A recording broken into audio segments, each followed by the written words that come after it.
Hey, it's Tim, Pickup Truck Plus SUV Talk. Another live stream another week for the podcasters, live streamers, and other people watching us live on YouTube. Joined by my managing editor, the 5-foot wonder of the world, Jill Savinello. Hello! Okay, I think I officially have that intro nailed. Yeah. 5-foot wonder. I like that. It's mostly accurate. With the taller boots on, you're 5 foot. Taller than 5 foot, actually. Oh, yeah. All right, so let's see. Let's get into this. I believe my audio is working, and that's always a thing. Waiting to see some people commenting, but I believe it's all working. We're live on YouTube. I can see us on the screen over there on my other screen.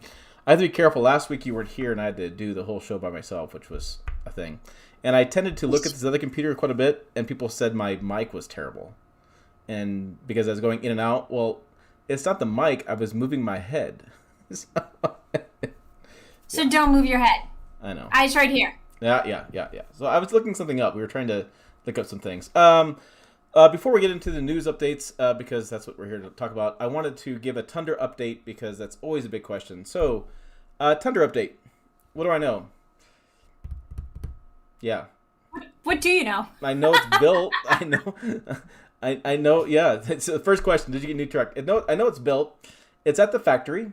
The Gulf States Toyota rep I'm working with, Tracy, says that they haven't got the vehicle released yet, so it's not in their hands yet. As soon as it gets in their hands, it gets to the dealer.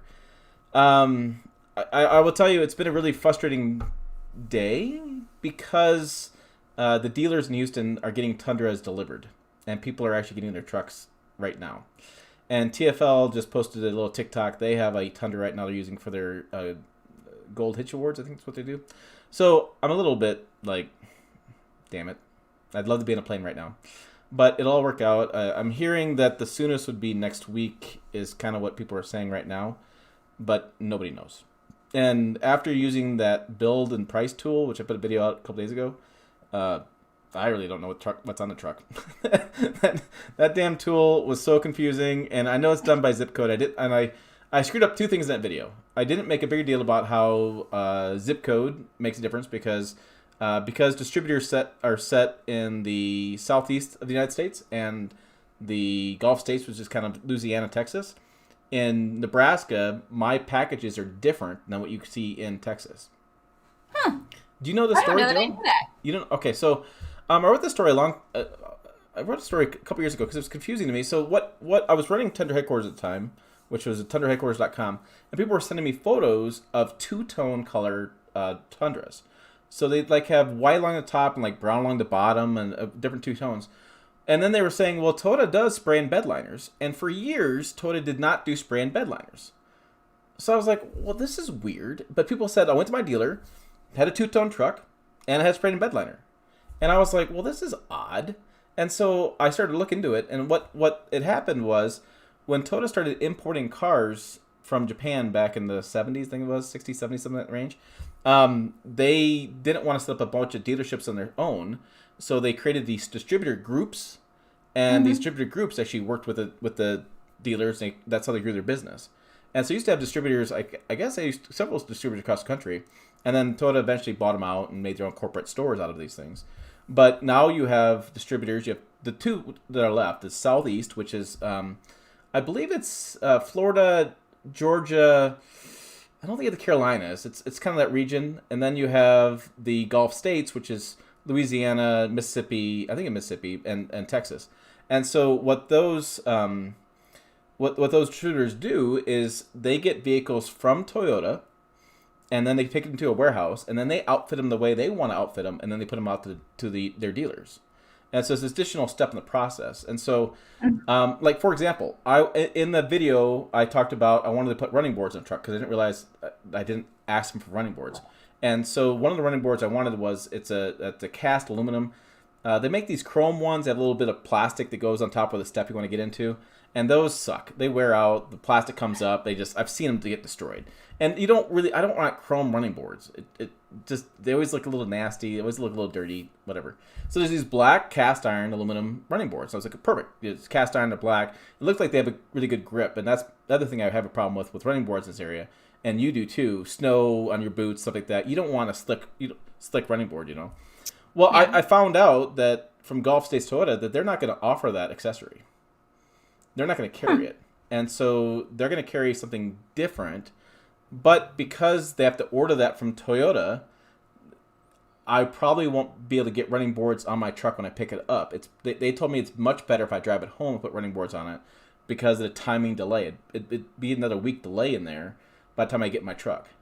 And so, yeah, so I was like dealing with frustrations on that. So, but yeah, that's the issue. So like my truck, according to my sheet, does not exist on the build and price for my area, and this was the BS in that build and price.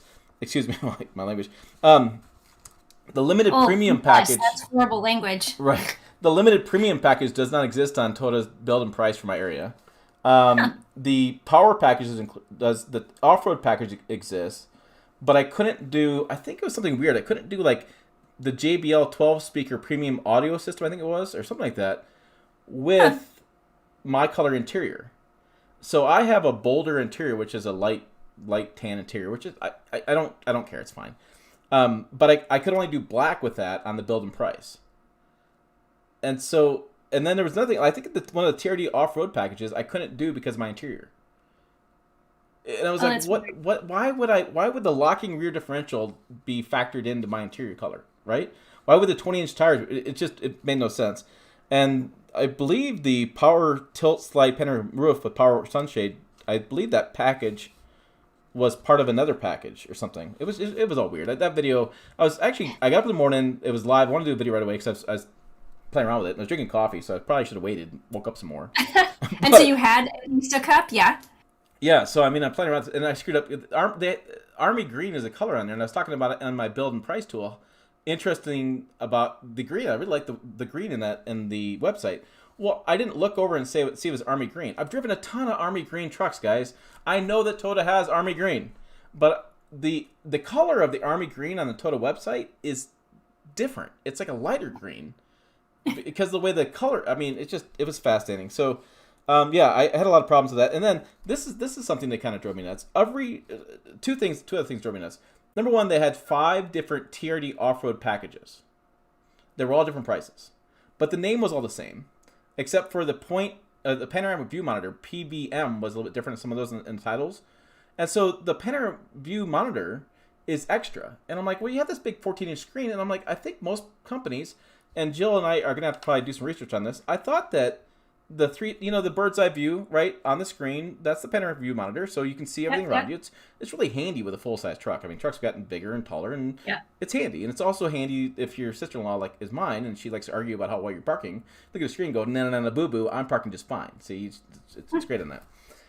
That's extra. And this is what I found really fascinating, was that the top TRD off-road package at $5,000, the top one I can find limited, doesn't have all the options. It doesn't have the wireless charging. And I'm like, why would you offer 5 different packages that range from $3,000 to $5,000, and yet the top package doesn't have all the options? Like, wouldn't you have like one package that's like the Sapphire or Platinum level or some kind of whatever name that would have everything, you know? And I criticized Toyota on this. I was like, why do you have 5 packages all the same name? It's like I picked on Ford because Ford has the 302A mid package and high package and what standard package, whatever. And it's a not a great name for those packages, but at least they have something. At least they have, so you're gonna walk in the dinner and go, I want a TRD off-road package. He's gonna say, okay, which one? Right? Yeah, which one of the 5 that are all called the same do you want, right? But, and may or may not be offered in your area. Right. Yeah. So I mean that's confusing. And then each package. The JBL speaker system was separate, which I thought was fascinating. Usually, Toyota just some packages and that's it. You have like 3 or 4 options, but each one came with the 50 state emissions below it. It would say like JBL 12 speaker premium audio, 50 state emission, or you could do the power tilt and sunroof, 50 state emission. You could do the limited power package, 50 state emissions. I'm like, really? Like, are you gonna sell a truck that's not 50 state emissions? Like, why even put that on there? Like, and what the hell does the speaker system have to do with passing emissions? Yeah. I don't know. So what is really funny is whenever I go to a car configurator Yeah. to like mock up a car, like what I'm driving, because sometimes our test vehicles don't get Monronis in them. At least ours in Chicago don't. And so, or if they have a Monroney, like because it's pre-production, it doesn't have a price on it. So I'll go to the configurator, and whenever they ask me for a zip code, I always put a fake one in. And I usually use like my parents' zip code, my parents' old zip code, down in Florida, or I'll use like my sister's zip code in Indiana. But or if I'm using a Chicago zip code, it's, where I used to work back in Glenview many moons ago. I never use a Chicago zip code. So it's kind of funny that you say that. I'm like, didn't realize that I was probably changing the packages that would be available based on. Yeah, I mean, I don't. I mean, I give Ford. I give Ford a lot of grief about their packages, but the one good part about Ford is you can basically build the exact truck you want, because they offer so many options. In Toyota's case, not. And Greg's here. Greg, I'm gonna destroy his last name. Greg actually works for Gulf States Toyota, and he says GST is Texas, Louisiana, Oklahoma, Arkansas, and Mississippi. That makes sense. And then Southeast Toyota is Florida, Alabama, Georgia, North, and South Carolina. Oh, I didn't know it was North Carolina. I didn't know if it went that far up the coast. I knew it was Georgia in the area. Interesting. So yeah, that's the crazy part. And yeah, he's saying trucks are arriving dealerships now. Yes, I've seen the Facebook things, and that's a frustrating part. I'm like, and you're frustrated about it. Yeah, I mean, I know that I'm going to do a lot of videos in a truck, and it's going to be great. It's fantastic. But I just got a lot of stuff on my plate, and I just would love to hit the road and get this truck and get home. I just want to be done with it. And so I don't know. That's a little frustrating. And I get it. I'm in the queue, and it's process and big corporations. But that is the Tundra update. I knew that's always questions coming up, but I can see the truck. I have photos of it. I have the specs, and there's a video with all the specs on it. Gonna wait. Oh, and I'm supposed to get Bilstein Shocks reached out to me, by the way, and they're gonna send me a little gift package. That's kind of cool. Yeah. So we made it, guys. We made it. Bilstein knows who we are. Is that the benchmark these days? Yeah, apparently. I was kind of Instagram thing. I thought it was kind of spam there for a minute, and I had to double check who they were. So. Anyways, when I get the truck, I said I wrapped up another video. When I get the truck, I'm going to drive it home, do as many videos as I can, then I'm taking vacation. Then, if everything goes well and things work out well, Jill's going to fly into Denver. We're going to pick her up, and we're going to take a road trip. And so Jill will get time in the truck because she didn't get time in the F-50, which I didn't like that she didn't get that time. So she's going to be driving it, and then I plan to... I have never been to Moab, so I'm going to look up some stuff on that. What? I know. I just have. It's not that far from me. I just haven't never made the effort. I just can't believe of all of the like SUV and truck launches that happen in Moab that you've never been. I feel like I've been that was the very first press trip I took was to Moab. I know. I've driven by it. I've waved at it. I don't know why. I just haven't ever made it there. I was supposed to go when the Jeep event that you went to that I decided not to go to with my back and neck issues. So. Yeah, I don't know. It was kind of interesting. So we have some plans. We're gonna do a lot of content, a lot of stuff coming out. So and I'm planning on driving that truck a lot more than I did the Ford. Not anything wrong with the Ford. It's just business has changed. I have more time and I get bored. So me going places, or Toyota says, let's go places. Yeah, we're going places. I'm gonna drive. That's gonna have to be a hashtag on all your stuff. Right? Going places. I'm going places because I sit here all day and yeah. Anyways, so that's the big update for that. I know a lot of people about Moab. It's I don't have anything against Moab. It just hasn't worked out. It hasn't been in the cards. And you got to remember, I spent half my life east of Mississippi, and so I haven't lived in Nebraska. I've been in Nebraska 7, 8 years, whatever it is now, 6. I forget what it is, but I've spent most of my adulthood west of Mississippi, but a lot of time in Colorado. I've been in a lot of places there. Up in South Dakota. South Dakota's pretty easy to get to. Badlands. I mean, I like going up to the Badlands. So, and the interesting thing was the National Park Service just changed their rules because they got sued by a YouTube outlet, and so you can actually film now on national parks without getting a permit. That's another reason why Moab was always kind of a challenge or some, it wasn't a challenge. Something I didn't look at because you had to get a permit to film and commercial usage and a big permit price, and I don't know. It just kind of created a big issue. So actually, I was thinking about talking. Like I took pictures anyway, not like I was doing video or anything, but I was like, whatever. Yeah, I think I'll get out, take the photo, bye. I think they did. I think Jeep and different automotive manufacturers have gotten permission for that or something. I don't know what the deal is. Anyways, we should move on. That again, that's the big Toyota update. I'm just, like I said, I'm waiting to see what's happening, and I should stop because I did want to say. Just stop, but I did learn quite a bit in that build and price. I was so happy to actually see different colors and different interiors and be able to see it. I've seen those. Here's what happens in a job. And Jill, you may or may not agree with me, but when I go to a launch program and they have all these varieties of trucks and stuff going on, you tend to get into one, and you can kind of make it through one or two. But that's about it. And so, you don't get to see everything. And then you get the press release, you see all the photos, but it doesn't always sink in that, that SR5 is color matched bumper like the TRD Pro, but the Limited can only come in this color with that chrome. It just doesn't set in. It's impossible. So no, I mean, so it's funny because it's kind of a tangent, but not. When I was on the Kona N, Elantra N drive, they basically had all of your time scheduled, and they put you in like 30-minute sections. So you had 30 minutes with static cars to do video. You had 30 minutes doing a street drive. You had 30 minutes on the track. You had 30 minutes to go on the autocross. You had 30 minutes. So like they literally scheduled you the entire day in 30-minute increments, and you weren't supposed to go out of your group. And I was talking to somebody and I said, this is really good for somebody who's only writing a story, because they can get all the photos they need. They can sit in the cars, touch all the buttons, and do what they need to do. But somebody who is doing video, somebody who's doing TikTok, somebody who's taking photos for Instagram, somebody who's and writing a story, like somebody who's doing all of those things, like a structured day like that is really tough. So yeah, you don't get into everything and you don't get to do what you want to do because of the fact that you have like this much time to get it done. So you don't get into everything, and you don't have the opportunity to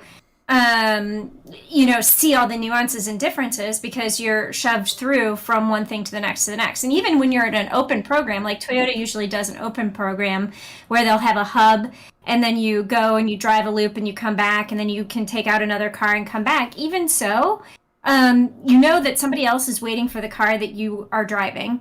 And so some of us try not to be selfish, like try not to go out for 2 hours and then come back. Like we go out for 30 minutes or maybe 45 minutes and then come back so that the people can cycle through the vehicles. But, even then it's like, okay, did I get the video that I needed? Did I get the pictures that I needed? And so you're thinking about all of these moving parts. And yeah, that was a long way to say you are correct, Tim. I agree with you. What timestamp is that? I need to record that.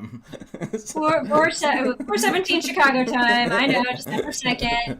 Day that should be marked in history. I said Tim was right. Because that'll never happen again. No, it really does happen, actually. But yeah, so that's the thing. People always ask me questions. They're like, what do you think about this and that? I'm like, you don't get everything. And then, like the SR, the work truck trim kind of that they do, it wasn't there. They didn't have any built. So first time I saw that was on the build and price.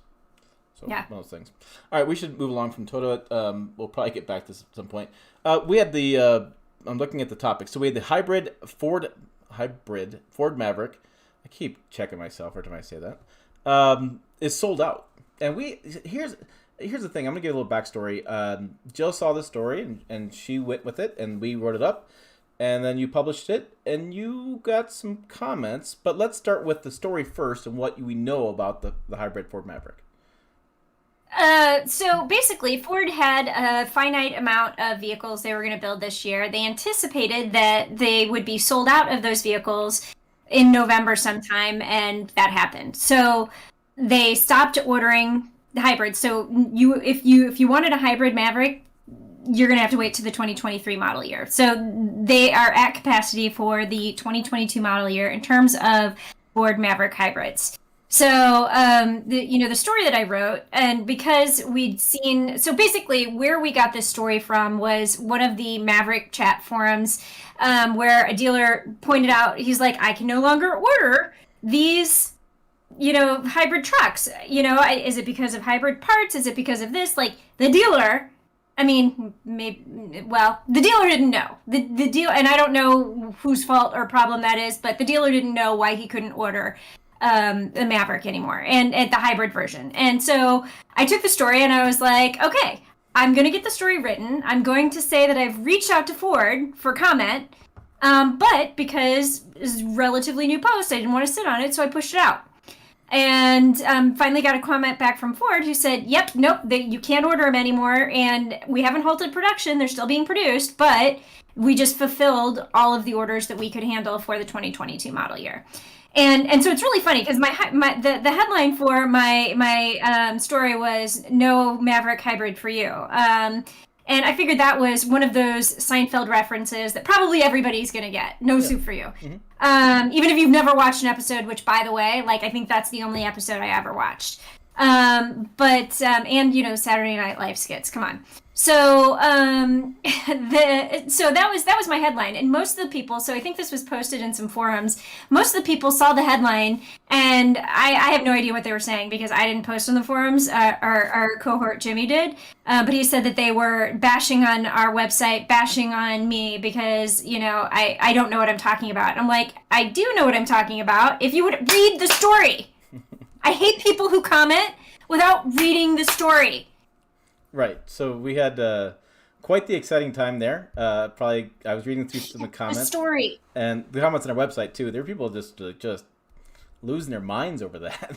I'm like, no, and so there was one person who said, "Hey, before I got my comment from Ford, they're like, hey, let me clarify. This is what happened." And I saw the comment after I'd rewritten that portion of the story, and I just jumped in and I said, "Hey, thank you for that. Appreciate your clarification." And then somebody else had said, "Hey, I managed to get my order in before they closed the orders. He ordered his in October, but he's like, it was my understanding that they did close the orders in November," which they did. But there was one dude who I think he didn't get beyond the first paragraph, frankly, because even Ford comment edit, he was like, "Your story is misleading. They didn't halt production." And I'm like, Where in this story did I say they halted production? You read the first sentence. It said, we speculated back in September. right. Back in September, previous story, we speculated. Didn't say they did, but speculated that they halted production. So, yeah. I don't know. I get really frustrated when people, make uninformed comments. Well, but, I think my takeaway on that is that people are really excited for that truck. I think they should be. And I think what you're seeing from the customer standpoint, from that viewpoint, is a lot of different customers. Non-traditional truck buyers, a lot of women. I think it's fantastic. And that hybrid. Yeah, it makes a lot of sense. It's people have been asking about a plug-in EV Maverick. And I'm like, I guess. But when the hybrid is $20,000 and gets 30-some miles a gallon, I have a hard time seeing a plug-in hybrid being more efficient than that. For the dollar. I think it's going to be a little more expensive for that. So I think, but hey, I don't live in a major city, so that's my comment. and yes, people are talking about the dealer markups, and I agree, the dealer markups are crazy. And I don't actually know if I'm paying a dealer markup for the Tundra I'm buying. People keep asking me. I don't know. I don't know what dealer it is right now. I just know the truck exists. That's, again, all I know. Okay, I have to ask you about that then. So you don't know if you're paying a dealer markup, and you won't know until you actually go there to pick it up, and they're like, "Oh, by the way, we need an extra $50,000." It's possible. I mean, it's legit possible they could do that, and I don't really have a whole lot of choices except to go down the block and buy another brand of truck and then do a video on that. I was talking to our friend Dave over at All Train Nation about this. And because he was asking me some questions about dealer markup,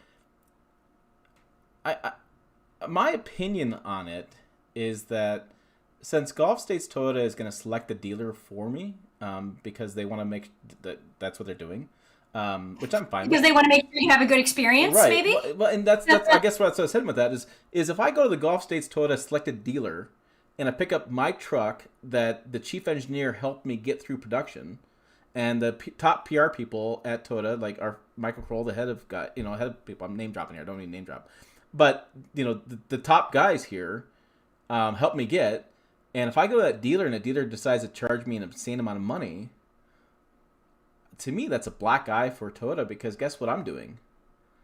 I'm shooting a video right away, and I might not be safe for children video.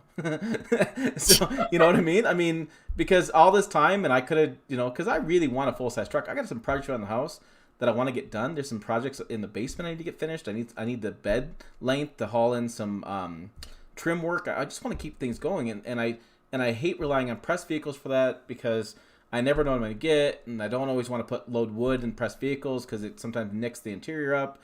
And so I really want to get this truck bought and going, and I just want off my plate. And so it's like, yeah, and John points out, he says, doubt they would gouge Tim knowing his platform. I think that's my benefit, is the platform we have, the viewers we have. I mean, we're getting close to 10 million views this year. And we're almost, I looked at it today, it's 96.6 million impressions. That's how many people this year have seen the thumbnails online. So, I mean, it could just be me. It could be the benefit of me. Somebody else could walk in right behind me and they could charge them $15,000 more. I don't know. But I'm going to report on what I pay, reporting what's happening. But I did tell Dave, he said, from my standpoint, even if they do charge me more, from a business side, I'm still saving a ton of money. It's what it kind of looks like. So, I mean, if you look at the taxes I got to pay if I don't buy the truck and what's happening. So, I do get a net savings by buying the truck, even if I do pay a little markup. But I don't know. It's kind of out of my hands, and I haven't negotiated that. When I bought the Ford, I didn't even know the terms of the loan until I was in the airport flying to Detroit, because it's not a big deal to me. It's more important for me to have the truck than argue about a percentage point. It doesn't, you know what I mean? It's I'm not a typical customer. I'm buying this as a business reasons. So yeah. So this is interesting. I've done some talk about marketplace inflation. We've just I did that video on the $84,000 Ford Bronco, and the dealer commented that he sold it. So those things kind of blow up in my face. Like, I kind of don't want to do more videos like that. But yeah, so that's. But hey, the dealer saw it. Speaking to reach, he saw it and commented. I'm sure. Yeah, I'm. So all right, the funny story. Before we get to the Rivian, because I really want to talk about the Rivian towing experience. I played golf today. It was 75 degrees. I only had an hour or so, 2 hours time, so I played 9 holes because, I was like, it's 75 degrees today. It's phenomenal. And I walk in the clubhouse, and a guy I had never even talked to, who's working at the clubhouse now, never even talked to him, started asking about my videos because he actually was watching some of my stuff. And so it always shocks me when that happens, because I don't know, I'd never think that much of reach, but it does happen. I mean, you do get recognized. I got recognized in that bar that one time in Dallas, and just it happens. So I just don't. I don't know. It's kind of weird. Yeah, Doug says if Jill bought the Maverick, she could show how well it does in the city. We've talked about that. Jill doesn't have a parking space. Doesn't have a parking space. But if she did, she would have an extra job perk. I think we would look at having her get a vehicle, because I think that'd be fantastic for her. Because then the thing is, we could swap at some point during the year too, which would be interesting as well. But all right, let's move along. I really want to talk about this Rivian R1T real life towing experience. So TFL did a story. TFL did a story. I actually did a video on it today with Roman and Andre talking. I didn't see the video, but they were talking about it. And I think this is a very interesting story. And I posted the TFL story on my Facebook, and got a lot of different viewpoints. I would say some very interesting different viewpoints that Jill and I were talking it through. And then Jill, she politely requested I write an article, which I did. And so, my topic in the article, and this is something I want you guys to kind of put in the comments below. There's this talk about towing. So if I should say the story is this couple has a Rivian, and they're in Michigan apparently, and they went to LA to get their Mustang out of storage, or they bought it, whatever. They put it on a trailer and they towed back the southern route. They went across, I think through this. They didn't go through Denver because of some weather, whatever. They went across the southern route through like Arkansas, whatever, and they went up towards Detroit, if you know that kind of route. And so during the way back, he has Instagram. It's like GIDE the Rivian or something on Instagram. It's on our website. You can go to pickuptrucktalk.com, find a story. You can find the link to their Instagram. And they did Instagrams on the trip, and they kind of cataloged their trip. They took photos throughout the trip, and I was flipping through some of these photos and stuff, and I kind of read Andre's story, and I went to the Instagram and read their stories. And the end result was one of the legs was 2,000 miles, and they stopped 20 times to charge. And so they're basically stopping every 100 miles. What I don't know, and their posts were a little bit weird on this, they didn't quite explain it. Sometimes they pulled in a charging station like at 16%, like really low. And sometimes they got there and they just charged overnight. So I don't know if they stopped 20 times because they had to, or if they just stopped, 3 or 4 of those times, maybe just overnight trips, or I don't know how it works out, but that's what they did. And they talked a lot about stopping to charge, and they talked a lot about charging stations and how difficult they are to use with a trailer. So the charging stations I've seen, the charging stations I think in your area, Jill, are all like pull into your sedan and park. Like they're not like, it's not a pull through like a gas station. They just kind of pull apart, right? Yeah, I know. I mean, they're in like Walgreens parking lots in Chicago. So garage, yeah. I think at one point they had to unhook the trailer 4 different times in a row, and then pull over and charge the truck. Mm-hmm. And so it's just a really interesting story. And what I like about the story is the first time we've ever really seen a real world towing experience with an EV. Edmunds had their exclusive only video, which is terrible because they were like, we're just doing 0 to 60 times. We're doing how fast it goes. No, haul some stuff, tow some stuff. Give me some real data. Yeah, so do something practical. Right. So, stop doing 0 to 60 times in a truck. It just stop. Tow with it, haul with it. Give me some practical information. So I thought it was a fascinating story, and it really showed some good insight. And the couple obviously had lots of patience and time.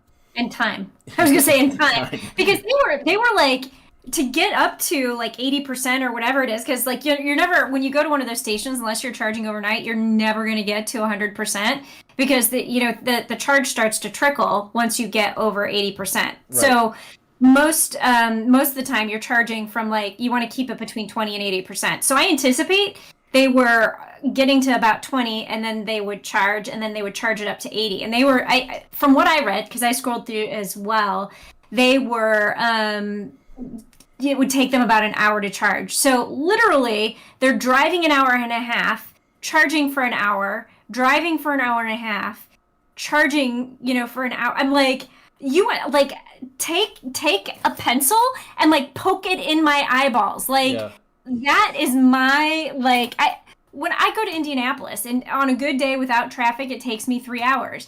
Like, I don't want to stop. I just want to get there. Yeah. So it's like, my husband will be like, I'm hungry. Can we stop? And I'm like, no. He's like, but I didn't eat lunch. I'm like, I've got a granola bar in my backpack. But I'm like, I don't want to stop. I like just want to get there. And so that would literally be like my hell loop. Well, and they also had problems with some chargers not working. They had problems with some chargers didn't do the full charging amount is what it kind of got from that. Well, it was like the wattage, like instead of like being like a 350 watt, it was like 85 watt or whatever it was. Yeah. And so lots of obstacles. And, it's one of those things where it's like, I just thought it was really interesting. And from my vantage point, and I know Jill and I talked about this a little bit different, I feel very much pressured into this EV future right now, currently. I think I get an email about once a week to reserve a Ford F-150 Lightning. I think I see news stories every day in auto news about this country is declaring that EVs are going to be the only thing sold in 2030. And I mean, every brand's doing this. And so I feel very much like this is, like the GM stuff. The future is now. Well, that sure is selling at the future. No. And so the question came up, and I kind of get to this point with the fans on here and the people rewatching this. Think about this. Because one of the commenters we had made the comment, and he says, well, duh, EV trucks aren't meant for towing. And so there's this thought process out there, and this is kind of what I've rationalized it, is the Rivian is a little bit bigger than a Ranger, but a little bit smaller than the F-150. And so the EV advocate for this Rivian is saying, well, this is all the truck you really need because most 80, these numbers they throw out, right? So 87.25% of all truck customers never tow. This is always the number. They got to throw this percentage number that's made up in their head. And so basically what they're saying is the half-ton truck is dead. Mid-size truck is dead. You don't need that. We're going to have a segment that just has electric trucks and heavy-duty trucks. So like if you need to tow, you go buy the heavy-duty truck. If you don't need to tow very often, then you buy the EV. And if you only buy the EV, you can probably tow around town, and that's all you need to tow with that. Because honestly, your bed's empty most time anyways. You're not really towing, so why do you need a truck for anyways? And that's what I'm getting. I'm like, holy cow! How did we go from this to now we have a half-ton truck? I realize half-ton trucks have changed, right? So they're not so much work anymore. Now families, vehicles, kind of deal. But we basically have this battery electric truck that's taking the part that says trucks are basically sedans, big sedans, and making that's all you really need anyways. And so that's the future of trucks. And I found it very interesting. And so in the article, I put out both sides, so I saw both sides. But I thought it's interesting. So, comment. Do you need to tow with an electric truck? Are you okay buying an electric truck knowing that you probably can't really tow a distance? You could probably tow around town, right? So if you were moving in Chicago, right, and you're renting a U-Haul trailer, you could probably use a Rivian and go across the street or whatever, or go across town and tow your U-Haul, that kind of stuff with that.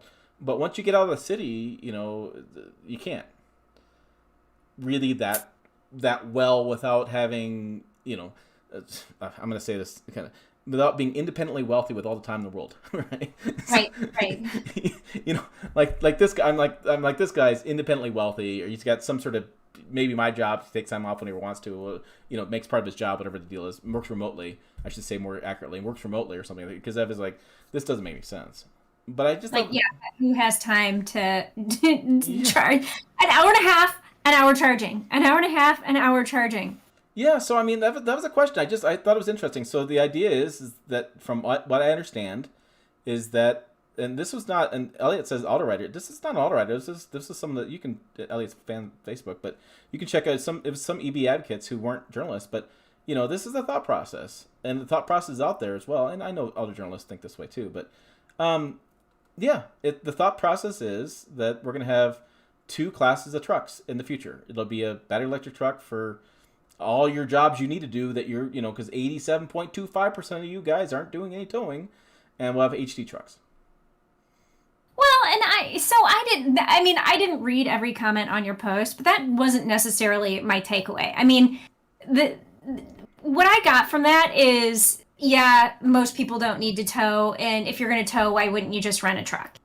But my takeaway was, okay, if we're having an EV future and we're heading towards that rather rapidly, and people are only going to own EVs, there is not going to be a gas truck option. So to me, what this illustrated is where our weaknesses are and what we need to do better in order to make this EV future a reality. Because 200 miles, and I don't know how much range you get on a truck when you tow, because not a tower here, not a truck owner. So whatever the range is that you would get on a normal truck when towing, that needs to be the range on an EV truck when towing.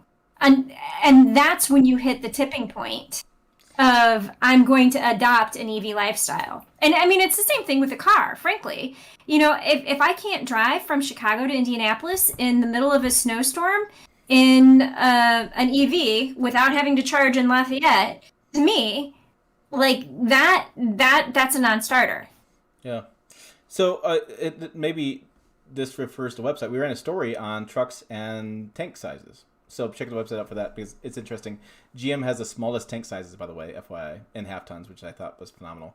But one of the things that you bring up is that when you do the maximum towing package on a truck, typically you get the larger gas tank. And you get the larger gas tank because you get more range. So I said quick math. So let's say you get 9 miles to gallon on towing, which is pretty good actually for depending how big your load is. If you had a 38-gallon tank, you have 342 miles. Well, the thing with towing a long distance is you tend to get worn down more than just driving a long distance, because you have the weighted trailer behind you. You're a little bit more stressful of a drive when you're towing. It's a little bit more paying attention. So, 340 miles, you're going to drive. So if you drive, was it 65 miles an hour, that's about 5 hours. So if you drive 5 hours, you leave at 8, stop for gas, stop for lunch, you get gas and lunch, you take off again. That's pretty good morning. And then if you did that in the afternoon, that's a long day. And that's 700 some miles by the time you get all that said and done. 700 miles. That's a long day towing. But I think the benefit right now is with gasoline too, is that you just pull over and fill up in 10 minutes. You're on your way. I mean, you don't have to, and you're not range anxiety. The other thing that in that story they talked about was they had to pick a different loop going back because the loop they wanted to go didn't have as many charging stations as the loop that they felt comfortable with. And I know that infrastructure is going to change. We just passed this massive infrastructure bill. It's got tons of charging stations built into it. I get that. But currently, right now, I found it very fascinating, that story, and I just found the comments really interesting. I think yes, I think hydrogen for trucks. I think it's something that needs to be looked at again based on these kind of stories, because you can fill up just as fast as you can with a gasoline truck, but you're emitting zero emissions. I've done a lot more research in solid state batteries lately because it seems like that's kind of more of a future. You're not worried about it charges faster, it holds better charge, you can build it smaller, it's not as heavy, and so there's some benefits there. But yeah, that was such a fascinating story. I just was really interested because that's the biggest thing for me is that if a EV truck's going to be the future, it has to do everything and a gasoline truck does currently, because I'm not willing to give up capability for a truck, right? The best thing about a truck is how much capable it is, how many things I can do with it. I don't want to give that up. I don't want to give that up to have a battery electric truck. It's like I need the same. That's why, like in power tools, I do this reference.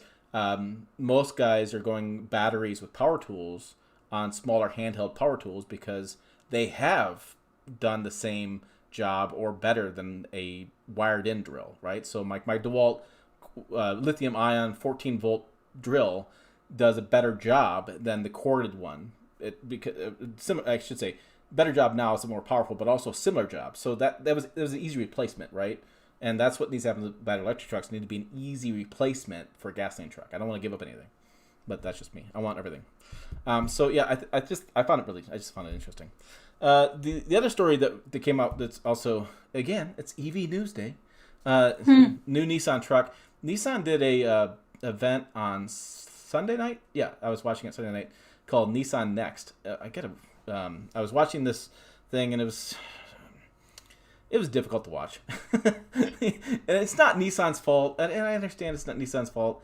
But it's like watching all this stuff about we're going to spend billions of dollars in the EV, and this is what it's going to make out to be, and this is the company we are, and we're doing all this stuff, and we're thinking about all this kind of stuff. And so they actually flashed a truck on the screen, and so I actually rewinded it and took a screenshot and posted it on there. And then Jimmy wrote a story about it. Basically, it's a concept, and I believe it's bigger. It's like a Rivian size, bigger than a Ranger. Is it bigger than a Ranger or smaller than a Ranger? It's kind of mid-size. I don't know. Compact. We don't have any specs. To me, it looks like it's Maverick sized. Yeah, so I mean, it's a smaller, and I always thought that a truly compact battery EV would make some sense, right? So a truly compact truck would, like a Maverick EV that's a good price. I could see that working in a city. I could see that working really well in the cities and stuff like that. So this is what they're thinking about. This is what their future heading towards. It's a very interesting time for Nissan because they've emerging from some big struggles, and they're finally getting profitable again and investing all this money in EVs and doing other stuff. And so yeah, that's it. It's sort of coming. I think it's going to be coming. I think they're having a Nissan EV announced because are we going to announce something? That's why Jill and I are going to go to Vegas next month at the same time, because Silverado is supposed to be delivered in there, and frankly, freaking tired of tech outlets only getting access to EV trucks.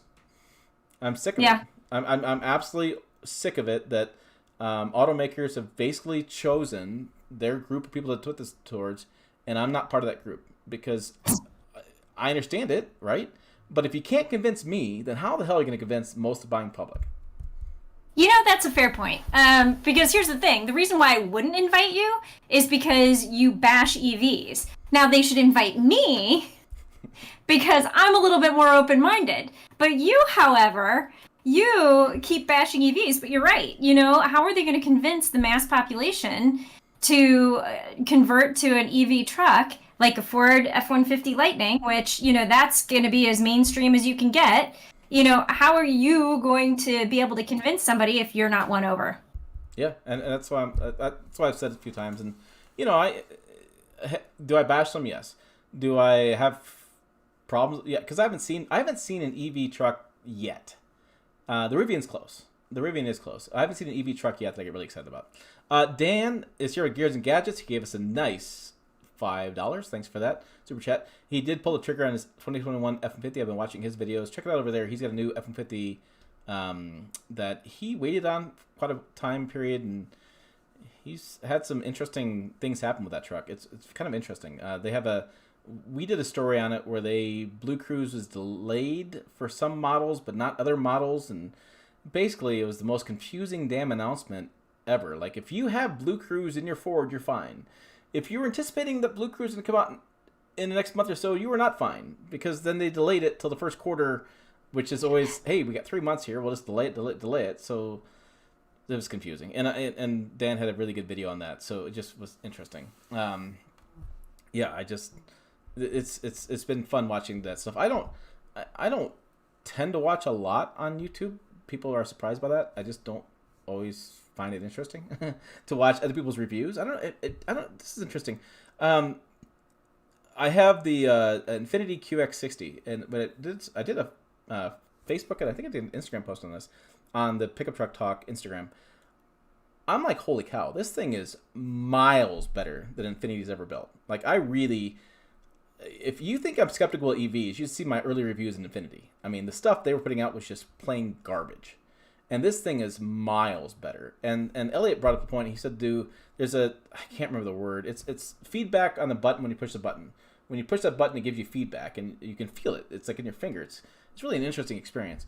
And you want to know what my thoughts were on that. And I just don't typically watch reviews of vehicles before I get a chance to drive them. I don't. And I don't read certain. I don't always read reviews. I read a lot of news, but I don't read a lot of reviews unless I'm really curious about somebody else's thoughts on that. Then I'll watch some videos. I prefer owners' experience videos. Those to me are more useful, because the review, It's like, you show me the interior of the truck.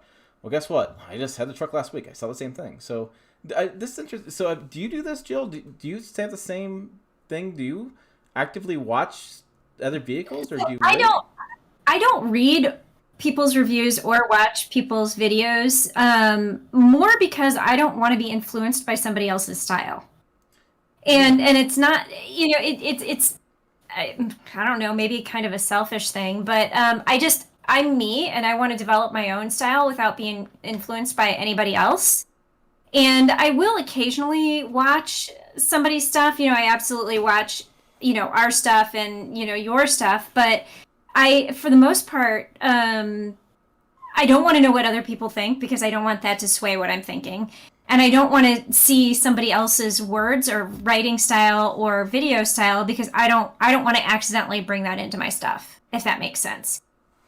Yeah, and I mean, I'll watch stuff if I'm curious, or if I'm confused. Yeah. If I'll see something that they're watching, and what are they doing with that truck, and why did they do it that way, and just because I always want to be, especially like in the YouTube world, right? So you have TFL, right? They're the big dogs, and you have Truck King, Howard and Steven. I'm keeping tabs on those guys because they do some interesting stuff. I don't have a farm field full of water and tree line and mud like those guys do. It's like every thumbnail is them driving through mud. So I'm like, I give them credit. I can't do the same thing they're doing. So I find some of the stuff kind of interesting. But, at the end of the day, it's unless somebody sends me a video clip or says, hey, watch this 10 minutes of this, or hey, so and so did this or this vehicle had that. I don't really watch that stuff. And another thing I don't really watch is I don't watch much of the Motor Trend content where they're doing the junkyard rescue, or everybody wants to be the next Top Gear, and so they do all this, these videos and this. I'm gonna rescue this car and drive this jalopny thing across the country and do all this. You know what I watch, and this is weird, and it's not on YouTube, and I don't watch a lot of TV. But the one thing that my husband and I can kind of agree on that's car related is Gas Monkey Garage. Yeah, Gas Monkey. They entertain me. Rawlings is yeah. He's got his own YouTube channel, and I was like, and he did this cool thing, and I will give him some props. There was a guy who Dan Edmonds. Yeah, I watch Dan Edmonds stuff too. Dan's a friend of mine, and Dan Edmonds stuff. You've ever seen it? He does really detailed, deep dive suspension stuff. I learn a lot watching Dan's stuff. I really do. But anyways, this guy was in court, and he was getting evicted. And somebody took a screenshot of this guy at the stand getting evicted, and he had a Gas Monkey Garage shirt on. And he had like long hair, earrings, Gas Monkey Garage. He looked like a Budweiser kind of guy. Looked like a great, the good kind of guy. And Richard saw it, and he's like, I think it's Richard Rawlings. I think it's Yeah. Richard saw it, and he's like, you know what? I like this guy. His landlord is getting him evicted. He had lost his job. Tried to get a new one. COVID hit. He tried to get help. I mean, it wasn't his fault. It's just life had gotten involved. And so Richard actually did this whole video. They found the guy. They found the landlord. And Richard's on the phone to the landlord, and he's like, "Is this your guy?" And he goes, "Yeah." This is my guy. He goes, "I'm going to pay his entire fines. I'll pay it all. I'll pay him whatever you want. We're going to pay done." And so they actually get a hold of this guy, and it was great. I was like, that's great. Use your platform to help another guy and use that. It was a great video. I've seen Richard's been at a SEMA event I was at, and he was at he does that Dodge muscle car night, the whatever, I forget, it's in Detroit, and he does that. So people have talked to him, and he seems like a pretty nice guy. I would love to stop by and collab with the guy at some point. It would just be fun, but I don't have really anything that, I don't know. I don't do that. I'm not in the same world he is. We don't do the same stuff, but I do watch him sometimes. But yeah, we don't watch that much stuff. I just don't. Let's see. Looking at the comments, looks like we had a big fight going on about EVs, which makes sense. Yeah, Matthew Robinson brings a point about electricity. I agree. Electricity is cheap right now, and I've asked people about this. Roadkill nights. Yep, Elliot said right. To me, it's supply and demand, just like gasoline, right? So supply and demand. So once the demand goes higher, prices go higher. That's how things work, right? So, I actually was saying this the other day too. Like, once EVs start become a bigger percentage of the vehicles on the road, our gas prices will probably stay the same or go up, because supply is going to go down, and demand's still going to be there. So I don't expect, EV vehicles to drop gas prices. I don't see that happening at all. I see the inverse happening. I see gas prices actually going higher because supply goes down. I'm hopeful that renewable diesel and renewable gasoline become more of a thing. Our friend Ed Kim, who does Auto Pacific, is that what he does? Mm-hmm. He posted a story. He was in California. He actually found a gas station that offered renewable diesel, and he was shocked by it. And it was the same price what he's been paying. And I'm like, guys, I've been talking about renewable diesel for years now. You don't modify your diesels. You don't modify your engines, intake, whatever. It's renewable. It burns cleaner, and you just put your tank. You're done. And I know many cities in California are using this. There was a plant in, I want to say Minnesota. I could be wrong. There was a refinery in Minnesota that actually switched over during COVID to create renewable diesel instead of regular diesel, which is another reason why gas prices went high, because you had more more refineries closing down or switching. So, renewable diesel is the same thing that's going to happen with hydrogen, is that once we have more supply and we can make our own supply, we're not going to live off, dinosaur remains, our own supply, you will have lower prices. And so I'm a big fan of renewable fuels. And it's funny, the oil companies have been touting this stuff for a long time, and they keep getting bashed because people don't, they're like, oh, you just want to make money off oil. Oil is dead, whatever. And oil companies are like, hey, we're trying. we're trying to get off oil. We're trying to make less pollution. They're doing what they can do. So yeah, no, it's not biodiesel, Doug. Look it up. It's next evolution of biodiesel. It's a renewable diesel. It's I was watching a Shell CEO talk about this stuff. This is stuff I watch. I watch energy conversations. I watch infrastructure conversations. I read. My goodness, when the new cafe law came out, was 960 some pages. I read most of that. That's what I'm really interested in. I want to know those details. But no, it's a renewable diesel, and yeah, it goes right in your tank. You don't do anything else. And again, prices had been pretty high for it. But again, once we have more supply, and then we can make our own supply, then we should be able to see a stabilization of the pricing and then a lower pricing, which to me, that's the biggest key with gas prices right now. They're so volatile. They go up and down, up and down, up and down, up and down. If we have a supply of something renewable, hopefully we can see more of a consistent price point that doesn't fluctuate in the wintertime, doesn't fluctuate in the summertime, and we're able to handle it. Because from a fleet standpoint, business fleet standpoint, if you can get a consistent price on fuel, that's one more budget item you don't have to worry about fluctuating quite a bit. So, yeah. And you don't have to have a bunch of truck drivers drive around Washington, D.C. honking their horns because they're mad about diesel prices going high. You don't have to have that anymore. You just do renewable diesel. It's great. So, yeah, look at that, guys. If you get a chance, Google that. I've talked about it. I've researched it, and it is beyond biodiesel. I forget what they make this stuff out of, but it's not... Oh, I just Googled it and posted a link because I was curious. Yeah, and there's a lot of really interesting words that they use,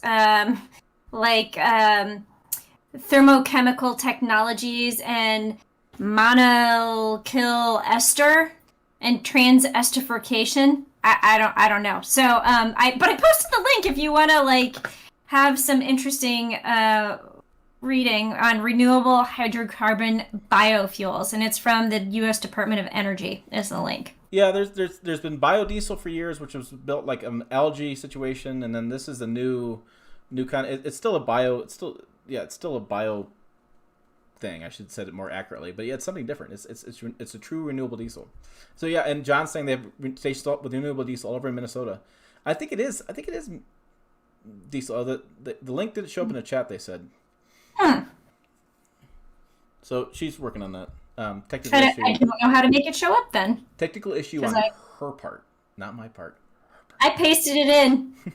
I can read it out. It's afdc.energy.gov/fuels/emerging_hydrocarbon.html. There you go. Type that in your phones. Oh yeah, no, I might not be a moderator because you don't love me.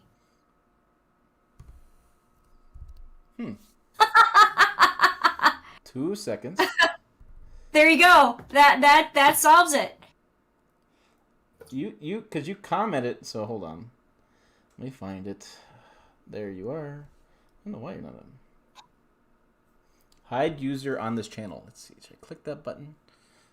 You should click that button. Okay. All right. You're a moderator. Try doing it now. All right. That's a good point. Sorry, didn't know you were not a moderator. Ah, there I am. Now Jill can ban us. Ruh-roh. I tell you what, you give Jill power, that's a real problem. Yes. It's a real problem. I'm a fair person, you know. Yeah. As long as you agree with her, she's fair. Just tell me I look nice and you agree with me, and we're good. I do have to say, we have the showered and makeup wearing Jill today. I'm so impressed. We usually don't get that. That would be true. And it's not for you guys. I apologize. I'm on the board of directors for the Chicago Area Runners Association, and I have our first in-person meeting in about 2 years tonight. So I figured I should probably not show up having just run. Great. Let's see. That's about time I have. I have to pick up my kids. John says, love this channel, and you both do a great job getting the city perspective and country perspective. Yep. Thanks, John. I will say this. We did a radio interview with Drive Chicago, and I didn't realize how much Jill liked those reviews, and so we're going to try to do more of those because they work. I mean, they don't get as many views as I want them to get, but frankly, they're really useful, I think. I think it's less about the million views you have versus putting out something that's actually useful to people. People actually really seem to enjoy it. Well, I think we need to maybe find a way to make them shorter because a lot of times when we do it, it's like I've already done my review and then They're like, oh, we should probably integrate these. So I don't know. We need to find a way to like make it a little bit shorter, and I need to stop rambling because I do that when I'm giving my driving impressions. Although I have to say, my favorite part of the Pathfinder review that we posted was when I was in the third row. Yes. Yeah, you were. I hated it. I had some very funny facial expressions. I was like, Yeah, I mean that's the best part with those is I don't go in third rows. I've been in some third rows. I just don't like it back there. I don't get out easily. It doesn't look good on camera. Let's just say it like that. And Jill, like all of a sudden, we watching. She's like, all right, I'm going third row. What? She like flips over the chair, does like a cartwheel to the back third row, and she fits because she fits between the captain's chairs. She can just like walk right across like a Senate councilman between the second row and just hop right in the third row. And I'm like, what the? How did you do that? I'm like, yeah. then again, I can almost stand up completely upright in the Cadillac Escalade. I think the photo of me on our website on the About Us page is when I'm basically standing in the Escalade and I have my head kind of like this because it like stopped right there. So I'm like, and I wasn't wearing heels, but yeah, so I can stand up in an Escalade. So yeah, I can climb over, the through the captain's chairs to get into the third row. I forget what video it was, but I think it's on my channel.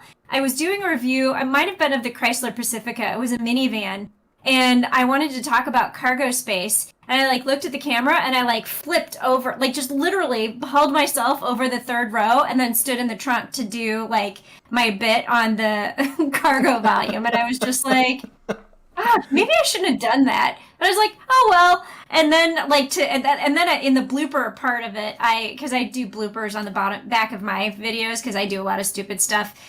But I have it me like climbing back over the third row, and I'm just like, and if anybody ever wonders why there are footprints on the ceiling, this is why. I'm not doing anything hinky, but I'm climbing over seats. This is why. Well, on that note, I think we should call it a night. Yeah, I think that's again. You got to go. I got to go. We got a few things to do, but pray for me. My truck should be ready soon. Pray for me. I get it soon because my patience is getting low. No whammies. Yeah, no. I want also a future podcast. I want to make an announcement that we have. Jill is gone next week, and I'm hoping that we'll do live from the road next week for the podcast. And then the following week is the 16th December, which I think Jill and I are going to do maybe a wrap-up of the top vehicles we drove this year or something along the lines, because that'll be the last live stream of the year. That's it, because then the next couple Thursdays, I'm on family vacation, and then one's like the 2 days before Christmas, something like that. So, yeah, we are running low on live streams. So enjoy it as you can. All right, as always, guys, thanks for watching. Make sure you check us out on the website, pickuptrucktalk.com. Jill's got a YouTube channel, by the way, too. Click on her name, get over there, and subscribe. She needs some love. And let's see. If you listen to the podcast, thanks for listening. And there you go. I think that's it. As always, thanks for watching. We will see you down the road.